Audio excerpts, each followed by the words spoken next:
ने बहुत important role play किया था किसमें, अवध किसान सभा को बनाने में। तो बेसिकली प्रॉब्लम क्या आ रही है, सबसे पहले तो ताल्लुकदार और लैंडलॉर्ड्स बहुत बड़ी दिक्कत आने वाले हैं। क्यों? क्योंकि जो ताल्लुकदार और लैंडलॉर्ड्स हैं ना बेटा, उनके साथ में प्रॉब्लम ये कि ब्रिटिशर्स तो टैक्स ले रहे हैं, इट्स ओके, बट उनके साथ साथ इन लोगों ने भी अपने टैक्स लगा रखे हैं। क्यों? जैसे किसानों को बेगारी करनी पड़ रही है, क्योंकि देखो जो जमींदार है ना, उसका जो खेत है, उस खेत में वो खुद तो किसानी नहीं कर रहा, वो क्या करेगा, बाहर से फोर्सफुली फार्मर्स को लेके आएगा, और यहाँ पे जो फार्मर्स हैं बेचारे, वो क्या करेंगे, यहाँ पे बेकारी करेंगे। दूसरा हाई रेंट्स है।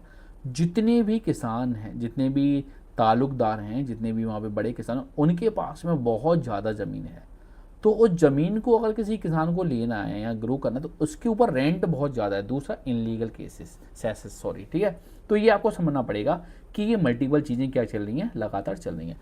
दूसरा, जो भी पीजेंट्स हैं, अगर वो उसके खिलाफ प्रोटेस्ट करेंगे तो उनको सबसे बड़ी चीज़ें क्या झेलनी पड़ेंगी, वो झेलनी पड़ेंगी ये कि जो लठैत होते हैं, लठैत क्या होते हैं, जो जमींदार होते हैं, जो टेनेंट होते हैं, उनके पास अपने लोग होते हैं लाठियों के साथ में, वो आके क्या करेंगे, किसानों को मारना फोड़ना शुरू करें। तो बड़ी दिक्कत है। तो इसके खिलाफ क्या होगी, अवध किसान सभा बनेगी। तो उसके बाद में क्या होगा, फोर्स लेबर यानी बेगार के खिलाफ आएंगे। No security for the land tenure, यानी आपको कोई ज़मीन मिली तो मल्टीपल टाइम क्या हो रहा है कि उस ज़मीन से आपको कभी भी हटा दिया जाएगा।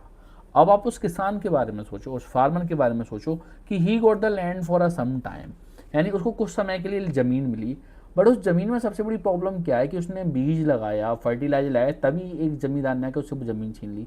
तो बाबा रामचंद्र ये बोल रहे हैं कि भाई देखो, सिंपल सी बात ये है कि जब आपने उस पर्सन को लैंड दिया है, कम से कम एक फिक्स पीरियड के लिए तो हो कि आप उसको इस टाइम के लिए नहीं हटा सकते। तो ये बहुत छोटी छोटी बेसिक राइट्स थे जो उस टाइम पे क्या फार्मर्स को चाहिए थे, ऐसा कोई बड़ा नहीं मांग रहे थे, ठीक है।